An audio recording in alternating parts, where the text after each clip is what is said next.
boys and girls throughout the baseball universe, and happy Bobby Bonilla Day. I want to welcome you in to another episode of Backwards K, where we collect ball players and their stories. I'm Jake Robinson, half man, half podcast machine. I'm coming out of Pawleys Island, South Carolina, high atop the Robinson Geary Studio Complex. And boy, oh boy, do I have a treat for you guys tonight, live from the Let's Talk Baseball Podcast Network. I am so grateful to have a sit down with my next guest. He is highly intelligent, articulate, witty, a man ahead of his time. And quite honestly, if you do not know his story, then, quite honestly, I'm a little bit jealous, but you're going to hear it tonight for the first time, firsthand from the man himself. In fact, let me see if I can. Mother Earth calling Spaceman. Come in, Spaceman. Hola, ¿qué tal? From Vermont. Mr. Bell. Is that Bobby Bonilla? Huh? It's Bobby Bonilla Day? Yeah, I'll tell you. I played in Caracas. I played in Pinar del Rio. I played in Havana. I played in Holguín. I played in Matanzas. Barquisimeto again. Then I played everywhere. You have. I mean, you've been all around the world. Earlier today, when I spoke to you on the phone, you were like, well, so where are you calling from? And I told you, I'm calling from Pawleys Island, South Carolina. Most people have never heard of it. They've all heard of Myrtle Beach.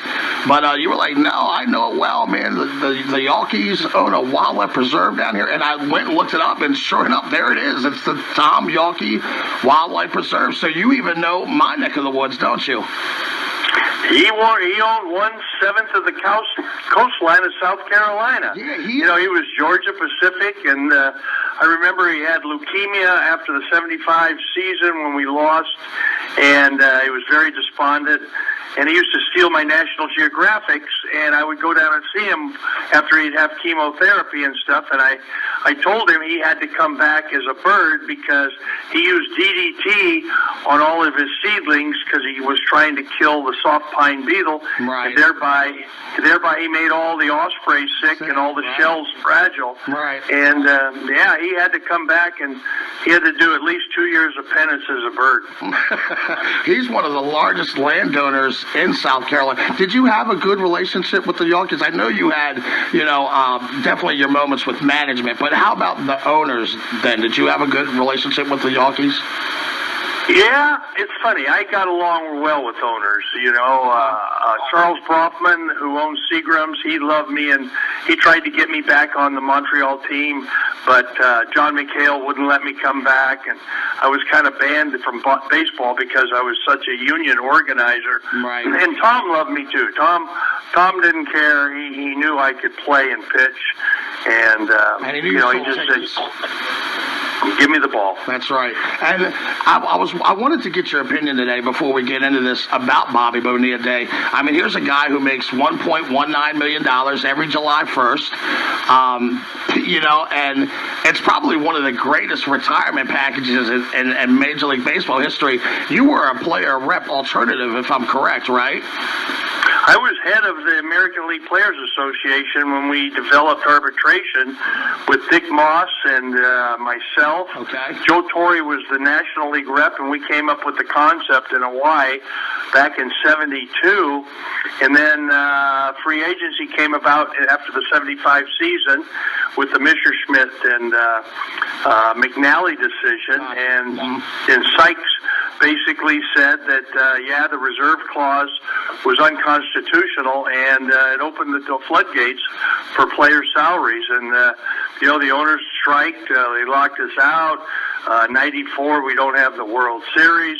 Yeah. But basically, they still don't open their books. They still don't tell us what they make. That's right. And, they're willing to give guys like A-Rod $247 million to leave Seattle to go to Texas. And, boy, when that contract went out there, all hell broke loose. Yeah. And then how quickly they are to get out of that contract as soon as possible. I mean, especially, the Rangers did everything to get out of that within a couple years later.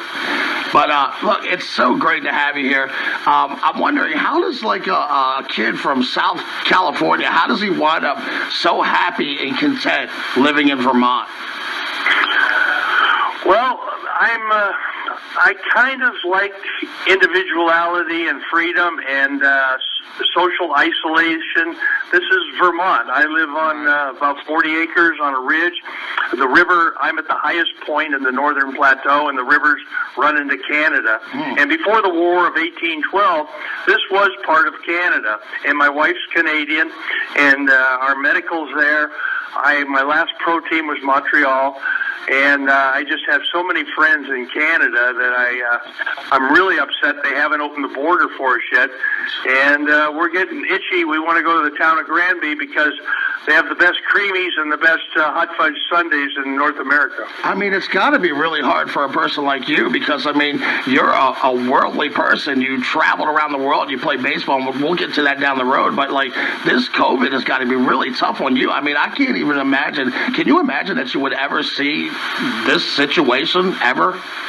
No, not in my lifetime. I thought we had a pretty good handle on viruses, and I did not know that this would be such a kick-your-ass virus. And but I'm glad that I'm isolated in Vermont. We have no cases in northern Vermont, and I've actually had time. I've been such a go-goer that I finally have time to paint my house, to redo my windows, to fix my doors, to fix my garden, and I've had a lot of things I've put off, and this is the year I'm getting them done. Okay.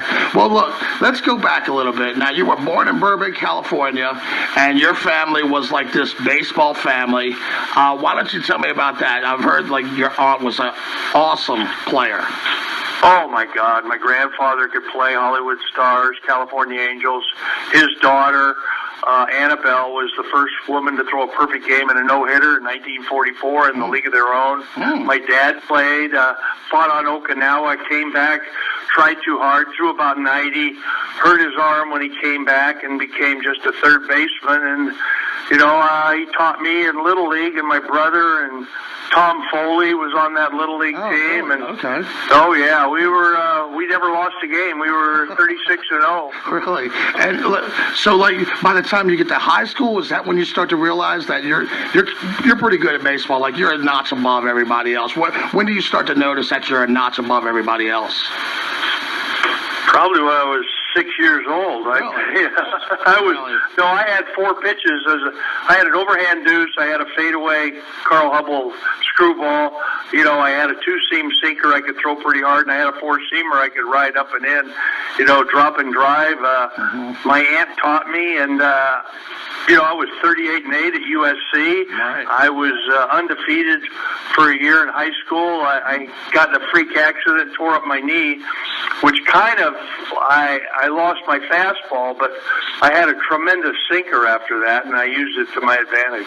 Let me ask you something. I hear, like, parents and coaches always debate this all the time. When do you think it's okay for a kid to start learning how to throw breaking pitches?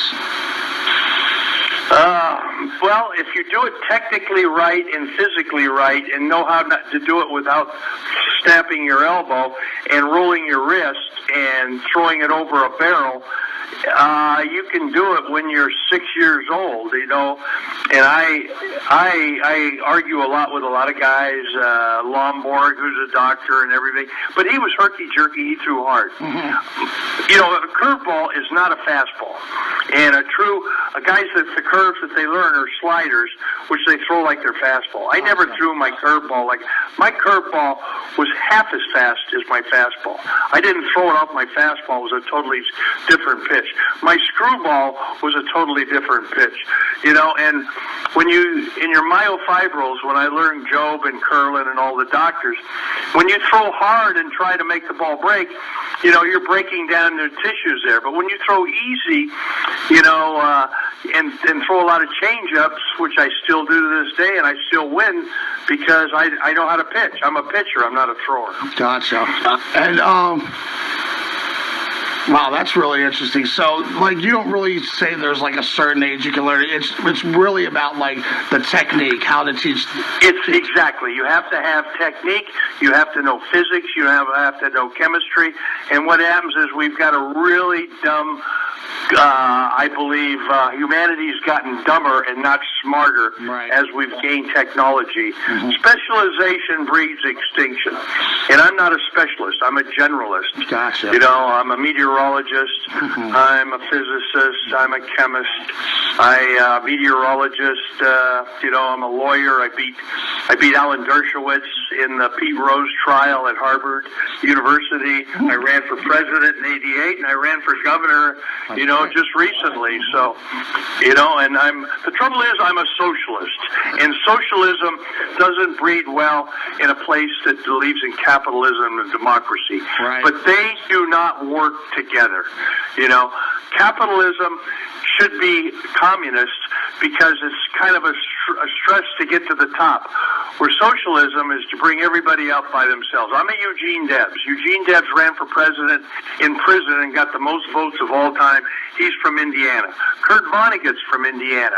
Those are my two idols. I gotcha. And they always will be. Would you consider yourself more left than Bernie Sanders? Oh my God, Bernie couldn't carry my jock. Gotcha. So yeah, no, he's a fraud. He's always from New York. He came in here. I worked for him when I was the ride arranger, trying to get people to carpool in Burlington, Vermont, back in '89 and '90 when I came to the state. I worked for the Sox Exchange. I worked with a banker out of Montpelier, and I got people to go to fantasy camp, and I started the senior league when I got here, and there's 17 teams playing baseball on Sunday because of me in Vermont. Nice. So, you did tell us that you enrolled at USC. Were there other colleges interested in you? Did you have options, or? No, I had no offers. I had to go there. I wanted to go to Oregon. I wanted to be a duck in the worst way. I wanted to be a forest ranger.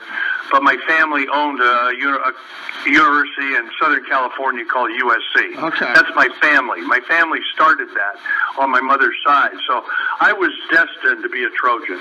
That's interesting. I'm a huge Ducks fan. That's funny. Yeah, I love the Ducks. I love them. What did you study in college? I studied geography, geology, you know, and then I got a BS, a BA, and you know, I worked to get a master's on geomorphology in the fall of Southeast Asia back in the early 1970s when I was in the Army Reserve. And I got into a fight with a professor at Southern Mississippi while my wife was taking undergrad degree, and I got into a fight, and I said to hell with them, and then Southeast Asia fell within 3 years. Wow. You know, I could never imagine you in the military. Your personality would not. No, you're right. You're kind of like. My number was 47. I was going to Vietnam, so I enlisted and got in the Army Reserve, like Tug McGraw, Lomborg, me, Landis, LaHood. All the L's seem to have became Army Reservists. Because you kind of remind me of like the Hawkeye Pierce in MASH, the Hawkeye Pierce character, the Alan. I am. You're right. Yeah, well, that's Vonnegut. Vonnegut, if you read Cat's Cradle and Mother, what the other one he wrote, and then he wrote God Bless You, Mr. Rosewater in Slaughterhouse-Five, he was a survivor in Dresden, probably when more Germans died, you know, the Germans that were men, women, and children in Dresden, probably the worst bombing by the British Air Force of all time. Wow. Was there a coach or player at USC that began to prepare you for the next level? Rod Dado helped me, my coach. You know, none of the players. I was with Seaver and stuff, but he was a thrower. He was a drop and drive guy. I was a finesse guy. Right. You know, I knew how to get people out when I was 7. And what is that? To stay ahead in the strike zone? Are you up? Throw speeds, throw strikes, change speeds. Right. Don't alibi. Right. You know, and don't give up any 3-run dingers. And and just basically keep the ball in the ballpark, don't walk anybody, and everybody plays well behind you if they know that every pitch is going to be put in play. That's true. That's true. That's how you keep the infield alive. That's for sure. Yeah. I know you also love to swing the bat. Were you only thinking about being a pitcher, or were you thinking about being a position player? I was a great position player, great first baseman. I could play the outfield. And then all of a sudden I got blind. I couldn't see at night, and I had to wear glasses. My eyes went to 2200, and I couldn't hit the way again. Then I had radiokeratotomy, and then I started hitting the ball again, and then I become a great hitter later in my career. And so I've really, I won 78 over national championship last year in the fall down in Florida. So I was voted at 73 years of age. I was the best 73-year-old player in North America. Look at you, Space A, still getting it done. So let me ask you, it looks like baseball is on this natural trajectory to adopt the universal DH. What's your opinion on the universal DH? What do you think about this amendment to the rules of baseball? Because once they adopt it for this year, it's the designated hitter is here to stay. What's your opinion? It makes cowards of us all. If you put a runner at second base with nobody out in the 10th inning, a pitcher has the potential of throwing a perfect game and losing. He can give up a bunt and then a sac fly, throw a perfect game, and lose, all because the commissioner put a guy at second base. Now, you don't want to tamper with baseball. We screwed it up in 73. 72 was the last year. It was a strike year, and we lost to Detroit by a half a game, or the Red Sox would have gone to the World Series. Right. And I believe that the DH makes cowards of us all. Managers don't manage. You don't get utility people in. You don't have the double switch. It's not as good a game, and they can try and justify it any way they want, that people want to see the long ball and blah, blah, blah. Right. No, people want to see great defensive plays. They want to see good games. They don't care about the long ball. They just want to see good baseball at a fast pace. And what happened is commercialism and the designated hitter and anal retentive pitchers that won't throw the ball. Well, let me tell you, you are preaching to the choir, my friend. I want to thank everybody for sitting in. You're listening to the Let's Talk Baseball Podcast Network. I'm sitting down with Spaceman Bill Lee. Now, Bill, you helped the Trojans win the 1968 College World Series. I mean, that's amazing. There's only a few people on this planet that can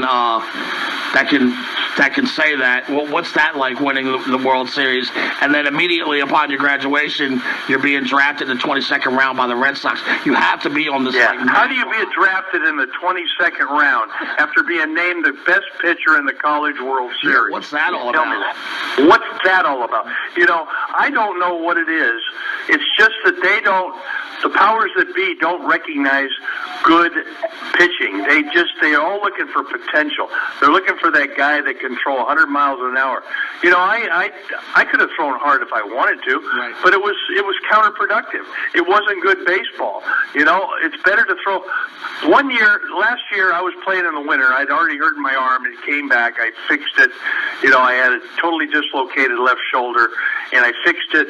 And I went out and I threw a doubleheader, and I threw the first game in 61 pitches, the second game in 71 pitches, and never had a 3-ball count. Unbelievable. And that's what you do. You put the ball in play. You let people. Everybody wants to see a great Brooks Robinson make his plays at third. Sure. Everybody wants to see diving catches. Everybody wants to see double plays. I give up a lot of hits. I get a lot of double plays, and the game gets over, and everybody's happy. I mean, I hear you. Baseball has become this all-or-nothing game. It's either a strikeout or a home run. You're right, and it is boring. It is terrible. I do not want to see it. Right. I do not want to see radar guns. I don't want to see stopwatches. I want to see a beautifully played game with spectacular defensive plays, and I want it to be just a great game. Absolutely. And I can tell how much you love baseball. So, you're in the minor leagues, you're in these backwood towns, you're riding these buses. Are you still enjoying your experience? What did you think about minor league baseball? I wasn't there long, but I enjoyed it. I had great time, great experiences. You know, I've got a book coming out the end of July. It's called The Spaceman Chronicles. It's based on a Kurt Vonnegut book called Cat's Cradle. And I just kind of jump all over the place, and I tell it like it is. And, you know, at 73 years old, Mark Twain said you can say anything you want when you turn 70. So, wait a minute. You have another book coming out. That's what you're telling me right now? You have another? Yeah, it's the 5th book. It's probably going to be... I'm going to write another book about the 1972 season, because I believe 72 was the last pristine season, you know, before the DH. And I believe that 73 was the bastardization, the specialization of the game, right, which pushed us towards, you know, the problems between. Yeah, and I want 72. I want 72 to be my monumental book. That's amazing. And what's the name of the book going to be called again? 72. Oh, okay. Awesome. So, I guess... Yeah, this one's coming out shortly. I'm getting all the pictures. My first book, The Wrong Stuff, didn't have any pictures because I didn't want any ball players to pick it up because I knew they couldn't read. So, finally, June 25th, 1969, a little more than 51 years ago, you realized your dream by making your debut at Fenway. Tell me about your first impressions of the historic park, the Green Monster. What's the drive like going into town? I mean, tell me what you're feeling the first day you walk into Fenway. Wow, I thought I was going into a church. It was the most amazing thing. It looked like a factory building. You walk inside, you got the green wall. It was the second game of a doubleheader. I had just arrived from Pittsfield, and three innings into the ball game. I'm in the ball game. I throw 5 2/3 innings of relief. Don't give up a run. Welcome to the big leagues. Wow, that's awesome. And let me ask you something. I'm curious. Were you a prankster? Was I what? A prankster? Did you pull pranks on guys in the dugout and in the bullpen? Not really. I mean, I didn't quite understand it. What with the guys in the? You know, like, were you a guy that would give a hot foot to somebody? Were you like? Oh no. Who was the guy? No, I was dead serious. Jay Johnstone was that type of guy. Gotcha. No, I was always spontaneous, not premeditated. Mm-hmm. I had no agenda. I don't think any further ahead than the moment. I'm kind of what you call a serendipitous type guy. I believe in serendipity and and spontaneity. And I don't own a watch. I don't plan things. And I just kind of go wherever it takes you. Yeah, like I was out cutting chicken wire to put around my hemp plants to keep a groundhog from eating them.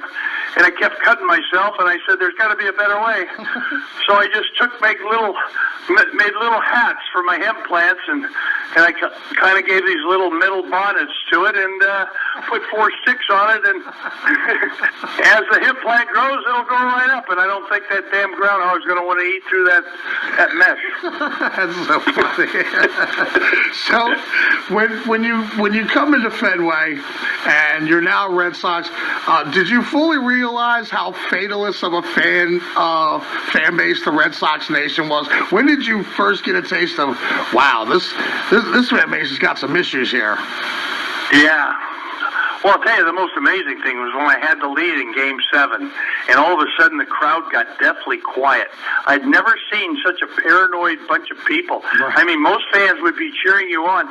These guys, in fact, in the show, Garagiola and Kubek said, it's become deathly quiet here. It's like it was the most amazing thing. You could hear a pin drop while I was pitching, and it was bizarre. The fans are just... everything was banned in Boston. Everything. Books were banned in Boston. Everything was banned in Boston. Revolution started in Boston. Right. And the Brahmin and the people that control the city are really stuffy people. If it wasn't for the damn Irish that came there and opened up the bars, the place wouldn't be any fun. Right. You're right. They are It's funny though, but look at them. Look at the championships that town has won. Yeah, definitely. I mean, it's a far cry from the days when you played there for sure. So, So, like, in 1970, or no, okay, so you make 19 appearances out of the bullpen. You finally get your first start against the Senators. What stands out about that game?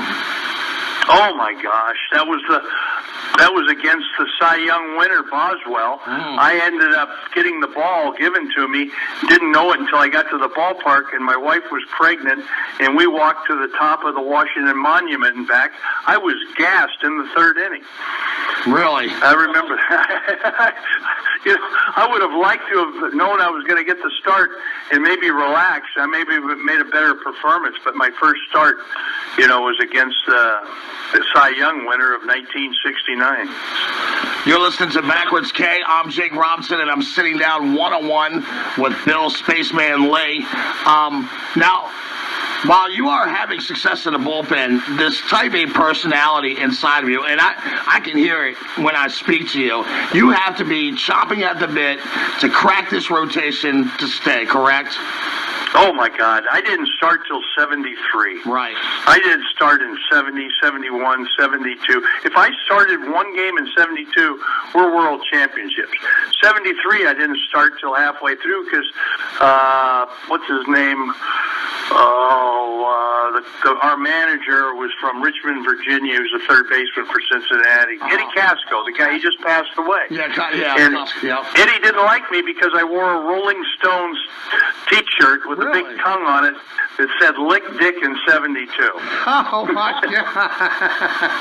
And he had a problem with you because of that T-shirt. They had a problem with me, and that's why. And Zimmer had a problem with me. And I know Zimmer. Yeah, Daryl Johnson left me in the rotation. Dick Williams. I only had two managers that knew what they were doing. Only two in my whole career, and that was Dick Williams and Rod Dado and Daryl Johnson. Right. He did fine until he got hammered. And then he ran out of gas by the end of the season. It's too bad. Well, on the flip side of that, now it seems nowadays that prospects are pretty much thrown to the wolves from day one. I mean, Jim Palmer talks about it all the time. He spent, the first year and a half of his career in the bullpen. Guys just don't come along like that now. They're pretty much feast or famine. I think of the Orioles with Dylan Bundy, this past couple of years ago. They just, just kind of throw guys out there, and if you sink, you sink, and if you swim, good luck. If I had been a starter from the beginning, I would have won 300 games. If I had not worn my glove or taken it off during the brawl in 1976, because I tried to stop Otto Velez with one hand, I lost my grip, and that forced me to get hit by Nettles from behind, dumped on my shoulder, and it broke my shoulder. So I had a bad shoulder the rest of my career. Yeah. I won 17 games 3 years in a row. I know. And if I don't get hurt in 76, then who knows what happens. Right. Well, we're going to get there to 76 for sure. Like you said, you finished off 17 wins in 3 consecutive seasons. You're named to an all-star team, correct? Yeah, and I didn't get in the game, and Dick Williams had a team meeting. I remember that. And he said, "Is there any of you pitchers that's not 100% sure he can get all those National League hitters out?" And I raised my hand. And he goes, "Bill, why's your hand up?" I said, "My dad said only fools are positive." Were you close to your father? Really close to your father? Yeah, my father was my coach growing up, and my aunt. My aunt was more of mechanics, and my dad was more, determination and stick-to-itiveness. And, he had to chew tobacco in his mouth, and he was the best golfer in the Marin Club. He shot his age. He shot his age from 68 all the way to 84. That's awesome.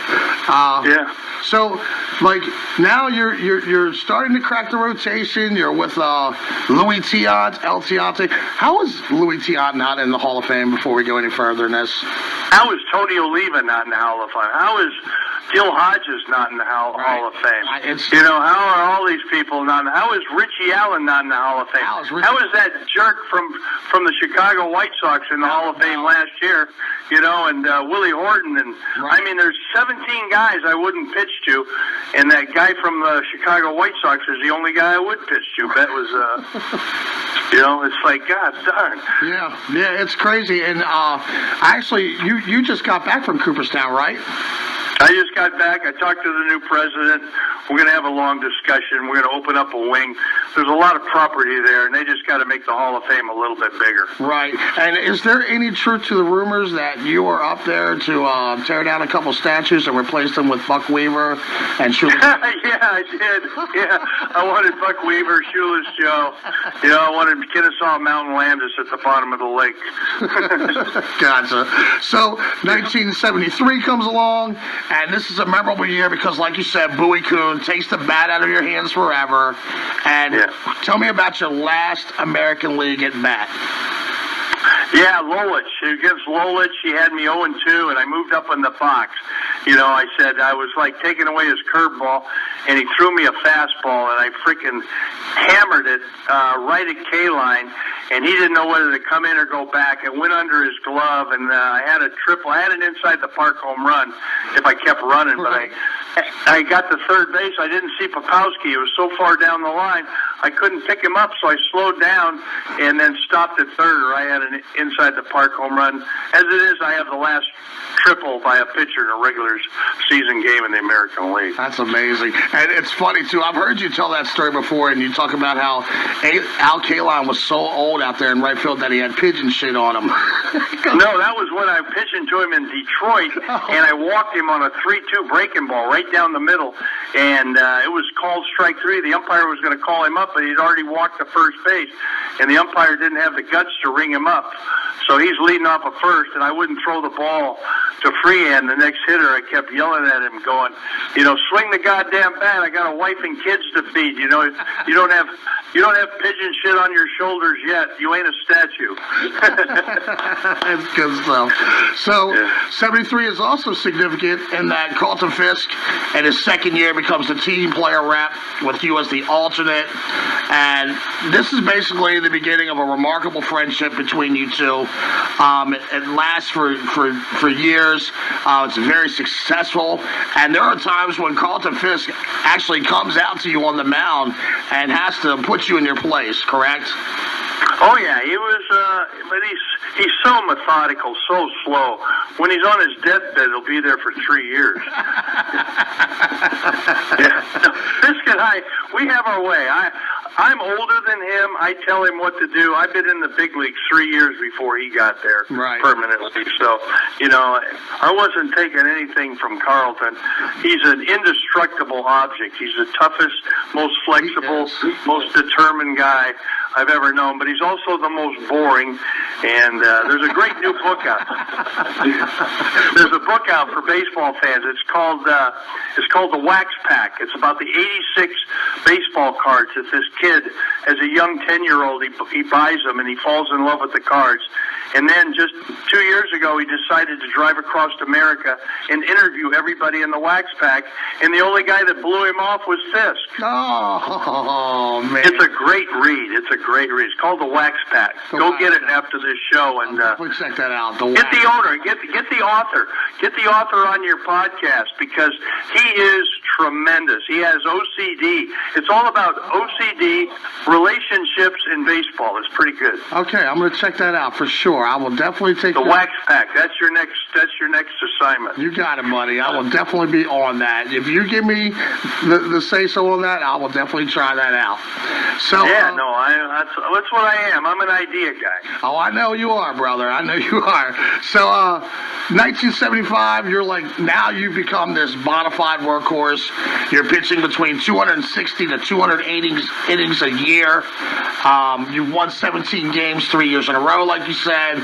Rick Wise is winning 19. Tiana's winning 18. How exciting was that 1975 regular season? We're not even talking about the World Series. We're just talking about the regular season.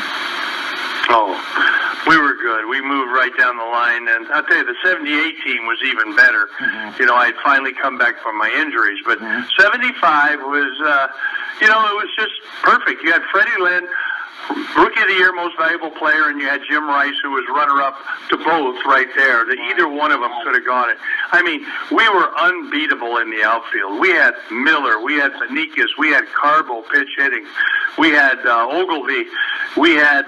It was a great Cecil Cooper, was just coming up. Everybody was 75 was a year where we were the underdogs because Cincinnati was great. Right. But if Rice doesn't break his hand, if Fern Rule doesn't break Rice's hand, we win the World Series. How does that happen?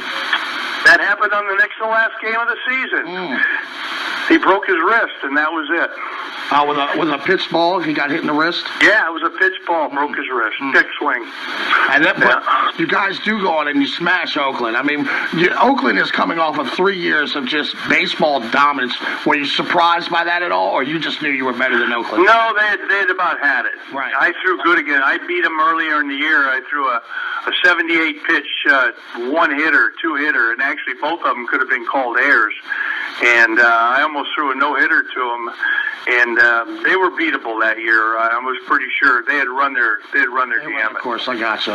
And now you have in front of you the Big Red Machine, 1975, considered one of the greatest lineups ever.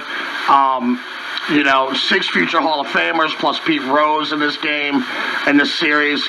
It's one of the most competitive series out there. And I'm a competitive guy who always gets a little queasy, butterflies before I even come on the microphone. Before I used to play baseball, I would get that way. Do you get that kind of butterfly in your feeling? And if you do, oh yeah, they got to be going. No, you've got to have that. If you don't get nervous, you ain't ready to go. You've got to. It kind of tweaks your adrenaline, and you throw that first pitch, and all of a sudden you get your breathing down, and everything falls into place. It's Malcolm Gladwell wrote the book The Outliers, and that's what we are. Every guy that goes to that hill is an outlier. We're people that they didn't think we would make it, and we know how to deal. Right.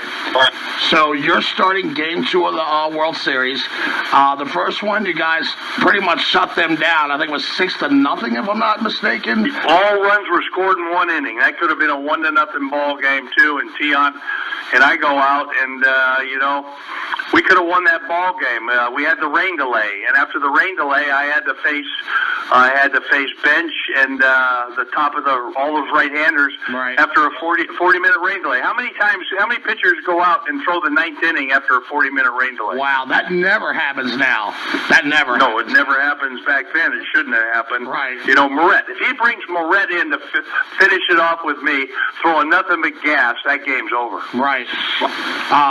Well, when you're watching Game 1 and you're studying your enemy, I mean, what's your feeling before going into Game 2? Are you ready? You're ready to go? Yeah, I was well rested, and I was throwing the ball good, and I had good stuff. It's just that damn rain delay got me, and Bench came on the air during the rain delay with Kubek, and Gradiola said that I was pitching him outside and he was going to hit me to the opposite field. Do you think any of the fans or anybody would have told me he said that on the radio? Right. I mean... And the first pitch, he hit the first pitch. The first pitch was a ball. It was probably 2 inches outside, and he just hit it down the right field line. You tossed one hell of a game. I mean, 8 innings pitched, 2 home runs, 5 strikeouts. That's just a heartbreaking loss for you.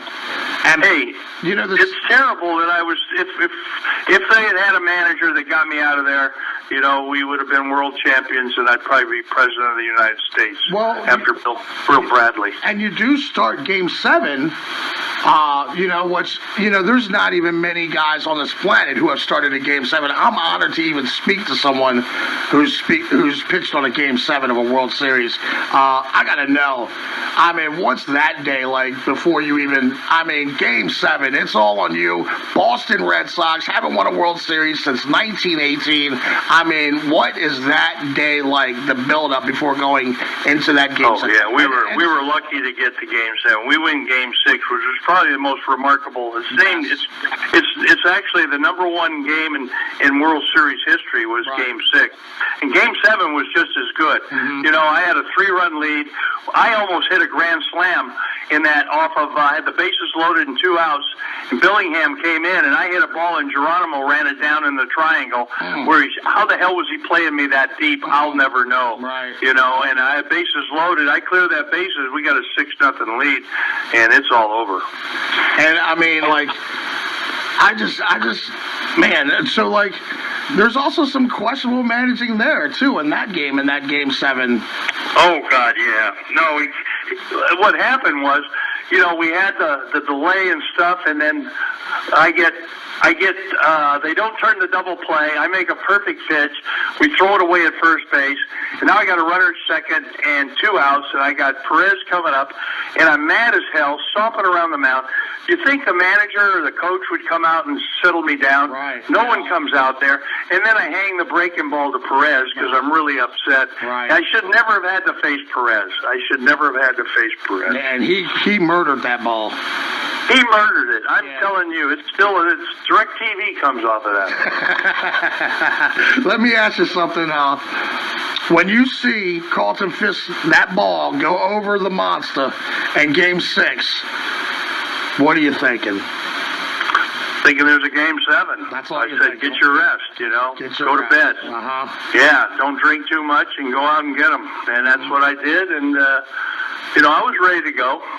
And, you know, I put us in a position where we could have won. We didn't. And what is the locker room like after that physically and emotionally draining 7-game series against the... It was terrible. It was terrible, yeah. No, it was as bad a scene as you'll ever see. And we didn't really recover. 76 was kind of a mess. We had the lockout and everything, and we go to spring training. It's a mess. We're all over the place. I go to Hawaii. We do the super teams competition, and Pete Rose comes under a volleyball court and clips me in the back and hyperextends my body, and I end up having almost a ruptured disc, and I started the whole season with a bad back because of goddamn freaking Rose. Wow, that's crazy. I never knew that.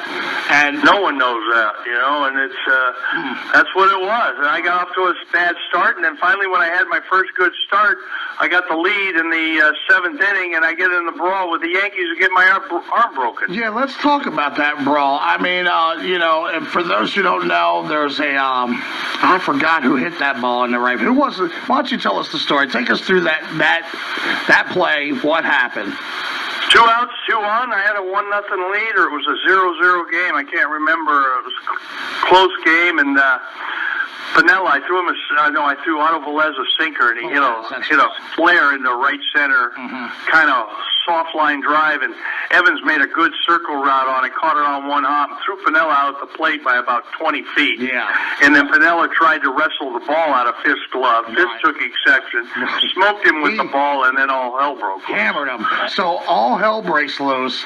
And where's Bill Lee? Is he at the bottom of the pile? I'm at behind home plate where I'm supposed to be, you know, backing up home plate. Gotcha. I see Otto Velez coming in. I try to grab him, and the picture on the cover of Sports Illustrated is me losing my grip. I'm in the center of the photo, losing my grip on Velez because I got my goddamn glove on my right hand. If I had thrown down my glove, my shoulder would never have gotten hurt. I would never have gotten hurt. And you do lose your glove. You go to pick up your glove, and then what happens? Then what happens, I realize it's my arm. I can't make a fist. My arm is dead numb. I can't move it, and I know I'm hurt. And I go, and then I go try to find Nettles because I'm going to get in his face, and then he comes over the top and hits me with the right, and down we go again, and all hell breaks loose again. And, I just remember... I mean, he on the TV, it looked like he really got you good on that. I remember Mickey Rivers running around sucker punching people from the back. I mean, it was a mess. So yeah, it was. You damaged your arm really, really bad. And didn't Billy Martin send you a present or something? That was in '76 when I came back. He sent me 2 dead mackerel. He says, "Put this in your purse, you California faggot." Oh my God. And yeah, it was bad. And then I gave up a damn home run to Nettles in that game in my comeback too, and that pissed me off. But It's What was your relationship with Nettles like before that game? Did you have a relationship with Nettles? No, Jimmy Nettles was my roommate in Alaska my last year as a goaltender. So his brother Jimmy and I were close. And, Craig's a California kid. I've kind of patched things up with him. I carry his baseball card in my wallet for over 40 years. It's getting kind of tattered and smelly, but he's up against the right cheek of my ass for eternity. I heard, and he does not look good right now. I mean, I look at you and I look at him, and you have definitely taken your care of yourself in a lot better fashion. Well, I play every weekend. I've gone 9 already this weekend, 2 weeks ago. So, they canceled our season. They canceled minor league ball. They should. It's just a terrible year. Yeah. It's one of these years that I got this woodchuck out here that's probably eating my food, but I don't want to kill him. Right. I just want him to. I want him to stay away from my hemp and my beans, and that's all. And then I won't shoot him. Do you still smoke? No, I don't. I take CBD oil every day. I chew. I eat marijuana cookies every once in a while, but I'm more of a CBD guy. I got you. So the feud with Don Zimmer is well documented. What was it exactly about Zim that frustrated you? We know you nicknamed him the Gerbil. Well, read his book. Read his book with Madden. You realize the guy's a phony. He lies. He's a gambler. He's just proud that he never did anything other than baseball. Mm-hmm. And he's a really boring guy other than that. He's just a company man. He's always been like that. Johnny Padres didn't like him. I didn't like him. Pitchers don't like him. He doesn't like pitchers. He's got 4 holes in his head. Right. He's got 3 of them on the left side of his head where he dig in too much, and he has a 4th one on the side of his head to let the light out. Yeah, he definitely took some beanballs back in his day. I heard he was actually a pretty tough dude back in his day too. Like, guys like him and Hank Barry, you don't want to mess with those guys. They'd come right at you. What did you think about? What did you think about Pedro when you saw Pedro throw Zimmer down? It wasn't Pedro's fault. Pedro had his, he was out there, and all of a sudden Zimmer came around like the Nazis into Paris around the Maggio line, and there, except he was a little out of balance and everything else, and he'd lost his balance, and Pedro didn't throw him to the ground. He just kind of guided him down because right. Zim was going down anyway. Exactly. Yeah, he looked like the Lusitania. So around this time, a faction is growing inside the Red Sox clubhouse. They're called the Buffalo Heads. Who were the Buffalo Heads, and what was their function inside this? Well, our function was to stay out of the way of Zimmer, and it was started by Ferguson Jenkins, Rick Wise, Willoughby, Bernie Carbo, and myself. Mm-hmm. It was 5 of us, and we realized Zimmer, well, actually, Fergie said the buffalo is the dumbest animal in Canada. He says, we don't even shoot them with arrows. We just run them off of cliffs. And so it was Fergie's idea, and I went along with it, and he systematically ruined our seasons after that. And, right. I was the last one left in 78. In 78, he benches me after I'm 10-10 with a 3.62 ERA. And we have a 14-game lead on the Yankees, and we lose. Yeah, I mean, that is just unbelievable. You're getting buried in the bullpen now, and I find it interesting that you say that he actually liked hitters, but he didn't like Carbo. I mean, Carbo came through in huge games. What was it about Carbo that he didn't like? Well, Carbo went to him. He was hitting real well, and he tried to keep him in the lineup. And Bernie went to him. He said, "Bench me or trade me." Right. He just didn't like playing every day. Okay. He was an amazing pitch hitter. He was a different guy. He was a savant. He still is, and now he quit drinking, found Jesus, got a really nice wife, and awesome. He's had a lot of tragedies in his life, like Jenkins has with family, but. he's still a good guy, and he's still I call him every chance I get. So Zimmer is burying you in the bullpen. I mean, if he just starts you one game, you win one more game, you probably don't have to play the Bucky Dent one-game playoff. We don't play the Bucky Dent game. In the Yankee Massacre in August, he did not start me, but he did throw me 2 consecutive days, the third and fourth day. I threw 9 in the third innings in 1 run. Is that amazing? That's crazy. That's incredible. So, yeah. The end of '78, you're traded for Stan Pappy to the Montreal Expos. First of all, everybody's gone. All your Buffalo Head friends, they're all gone. Zimmer is in control. Are you happy to be traded? No, I cried. I was really upset until I got up to Montreal and realized it was a civilized country. The bars stayed open till 6 in the morning, and I won 16 games. I had a hell of a year. And it says that you bid farewell to the town by saying, what'd you say? Down. Who wants to go down? Who wants to go where? Who wants to go down alongside the Phillies? What'd you say? Oh, they went down faster than the 59 Phillies and the 67 Arabs. Exactly. I mean, that's... Yeah, but I go to Montreal. I have a great time there, and I ended up, I was going through a divorce, so I ended up meeting another girl there, married her, and was married 19 years. I have a daughter with her, and we're still close, and now my present wife is from Calgary, Alberta. All's good with the world, I'm happy. You really do love Canada, don't you?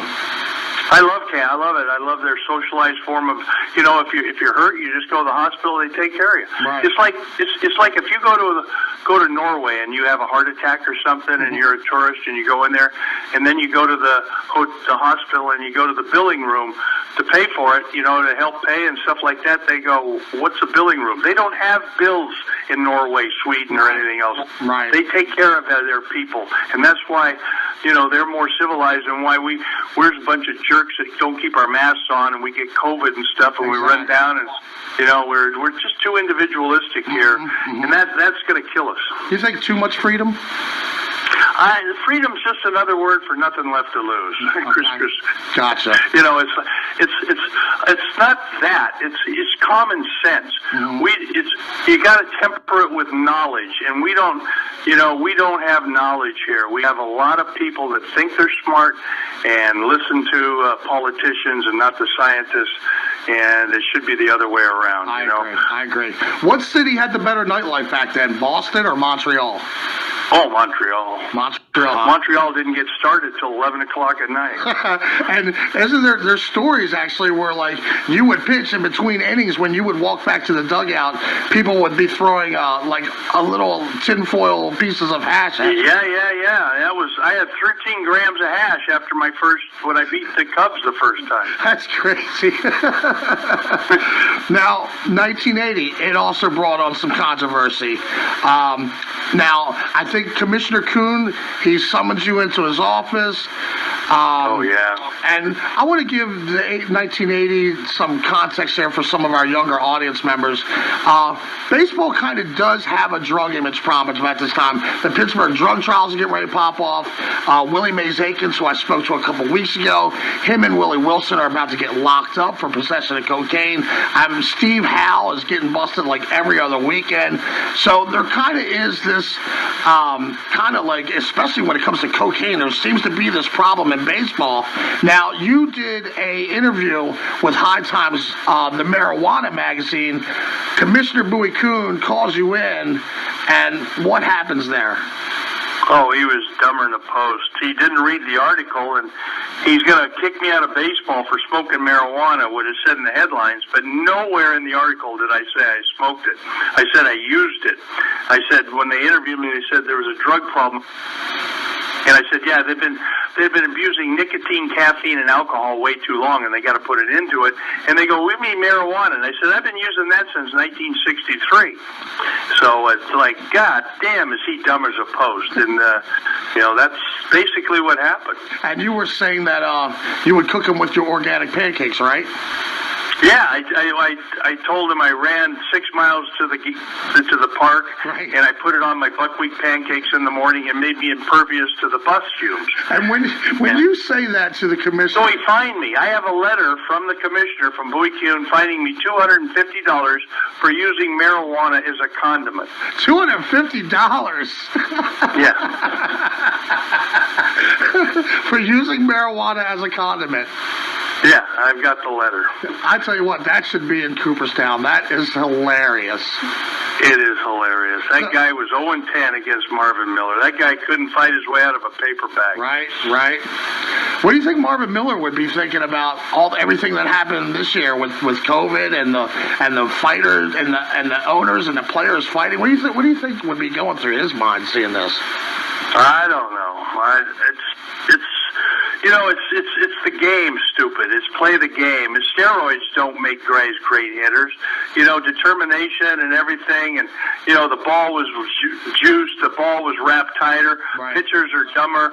You look at McGuire. They saved baseball. Baseball after the strike, people started coming back because of the home run barrage, and everything. Yeah. No one went to that game until the end of that season, and there were fans back in the seats. They actually saved baseball. Right. And, speaking about another, bad incident in baseball, the strike in 81, it cost you time, and then finally in 82, you come back, and I believe that's the year that the Montreal Expos released Rodney Scott, correct? Oh, God, yeah. They get rid of me, and Fryman's arm fell off, and they never won after that. I came to Montreal in 79. They never played above 500. Mm-hmm. I never played on a team that wasn't above 500 in my life. Right. And I go to Montreal, and we almost win the pennant 3 years in a row. And I'm in the Montreal Hall of Fame. I was voted Man of the Year up there. I got a big award. At awesome. the Jewish General and the Cummings Center. So I've gotten enough awards and enough accolades, and I'm happy that I live right here in Craftsbury because it's halfway between a bar in Montreal and a bar in Boston. I gotcha. So Rodney Scott gets released, and this is just the last straw with you, right? It was. Right. And what happens? Well, they treated him like dirt at the end and stuff, and then they got rid of him, and I tried to fight Fanning in the clubhouse. He walked away, and then I went to the Brasserie Soissons de Sète on Hochelaga Nassau, and I shot pool and drank 4 beers with Mosher, the cartoonist, and then I went back to the ballpark, got ready to play, and they ran out of players. They needed a pitch runner. We were down a run. Rodney Scott was already released, and we lost the ball game, and I was released the next day. Wow. And what does the GM say? Is it contentious? Yeah, it was Mikhail, and he said, I said, listen, John, I can still pitch. I get people out. I'm a great competitor. He said, someone's going to need a left-hander. He goes, don't count on it. And Jesse Orozco ended up pitching for 8 more years, getting one guy out. Yeah. But I couldn't get that job. Yeah, because, Jesse made an art out of it, too. He was on my Orioles for many years. Tough left-hander on left-hander kind of matchup. How long does it take for you to realize that you're being blackballed from baseball? It was immediate after that. I found out when Henry Aaron offered me a job with Atlanta. They took that away from me. I went down to San Diego Padres. Dick Williams offered me a job. Ballard Smith and Jack McKeon wouldn't let me on the field to even try out, and I knew I was done. Right. And while MLB may have thrown you out in the cold, the game of baseball never left you. Your passion for the game. You've been barnstorming and playing baseball around the globe. How many different countries do you think you've played in now? Well, I played in the Soviet Union, and I played in Red China. I've played in Italy. I've played all over. I've played in all the Latin American countries. And I played in 1 year I was 55-1. I'm like Satchel Paige. I would match my record against Satchel Paige any day. Well, speaking of a barnstormer like Satchel Paige, let me ask you: did you ever meet or see Eddie Feigner? Eddie Feigner, I traveled with him for a whole summer up in Canada, in August, and I played against him on the other teams. I hit 3 home runs off of Eddie Feiner. I have a lot of young audience members who have never heard of Eddie Feiner, probably have no idea who he is. Why don't you explain to the audience who this guy is? Oh, God, he struck out Yastrzemski, Mays, and all those guys. He's like Jenny Finch. He's, right. Fastball pitchers throwing harder from a shorter distance, yes. and they're rising the ball up, and they're unhittable. Right. And he, so how long were you with him? How long were you associated? I was with him the summer of 85 or 86 when I was in Moncton. Wow. I traveled with him, yeah. And he was still in 85 still doing his thing. That's incredible. That's incredible. Yeah. So yeah, my dad played against him. My grandfather played against him. Really? 3 generations at least played against Eddie Feiner. That's amazing. Well, while you're breaking this all down, you are in fact the oldest pitcher to win a professional baseball game. A record you set and then broke a couple times. Tell us about your last win. My last win, I got traded from San Rafael, where I threw a complete game the year before, and they traded me to the Sonoma Stompers, and I played against a team from Pittsburgh, California, and I beat them, and I went 6 innings, and at the age of 67, I won a pro game. That's amazing. As if your life during your major league career wasn't interesting. I mean, I got to be honest with you, Bill. Your life outside of baseball is amazing. I mean, I could really talk for 3 hours with you about everything other than baseball. I just find you so interesting. You've co-written 4 books. You just told us that you have a 5th book coming out. Warren Zevon, the great classic rock and roll star, he wrote a song about you. And I love that song, by the way. You like that song? No, I love it. It was sung live in Philadelphia, and it brought the house down, and it's Philly loves me a lot. I have a really nice following of esoteric fans that realize I'm on the right side of history. Definitely. You make your own wine. You make your own maple syrup. You make your own baseball bats. What's the name? Yes. What's the name of your baseball bat company? We're the Axis Bat Company. I used to work with Nakona. I had my own bat company in Canada called the Old Bat Company, and I still make my own bats. I hit a home run this year in batting practice. That's in my only game, I went 0 for 5, but I put the ball in play all 5 times. I had 3 really nice plays against me, and I can't run like I used to, and I can still pitch, but the end is near, trust me. I wake up in the morning, my knees are aching. You're hurting. If it wasn't for marijuana oil and hemp oil and Celebrex and I'm like an old warhorse right now. You are, but let me ask you, like, with these bats, I mean, I've seen the YouTube videos. You actually go into the forest, chop these trees down, and like, it's no horseshit, man. You actually have your own forest, grow these trees, cut them down. Then I guess what? You got to dry them. You got to cure them for. I got to drag them. I got to PV them up onto a wood miser saw, and I cut them 3x3s, and then I cut a big slab, then I recut them to 3x3s, and I chop them at 40 inches. I soak both ends in wax, and then I stack them for 2 years to dry. Man, that's crazy. And let me ask you something that I've always wondered about a wooden bat. A good wooden bat always has that sweet spot, that big knot, kind of like on the sweet spot of the barrel. And yes. You find a lot of bats like this. How the hell do they do that? How do they know that? It's just it's how you measure and cut your stock. Everyone's got a knot. You just got to know to put it on the lathe so the knot's in the barrel and not in the handle. Gotcha. It's all a matter of its care and timing and knowing when to cut a tree, how to cut a tree, how to dry a tree properly. That's the big part. Making the bat, you only have one.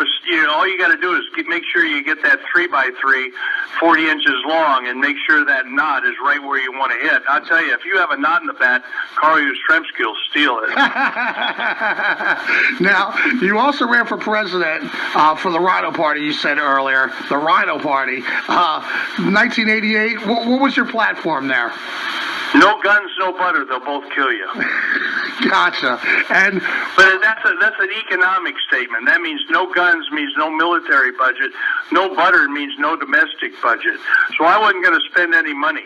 that's basically my platform and stuff. And I was going to, tax the rich an extra 2%. Yeah. I was going to have total, everybody could drive a Mercedes. Everybody would have socialized medicine. No one would be hurt. We'd have total employment, and we'd have total world peace. And then in 2016, you run for governor of Vermont on the Liberty Union ticket, and tell us about that experience.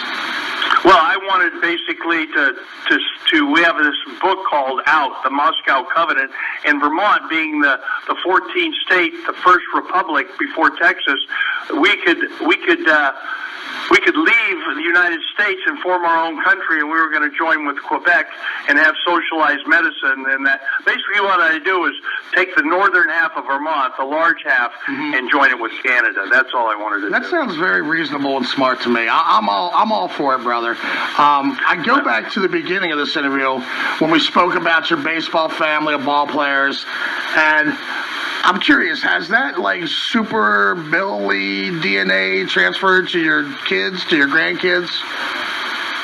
To my kids? Yeah, are they really good ball players as well? Oh my God, yeah. Michael was not as good as Andy. Michael loved the game. Andy was good at the game. But my son Andy is the winningest female softball coach percentage-wise in the history. He won 7 national championships in 9 years.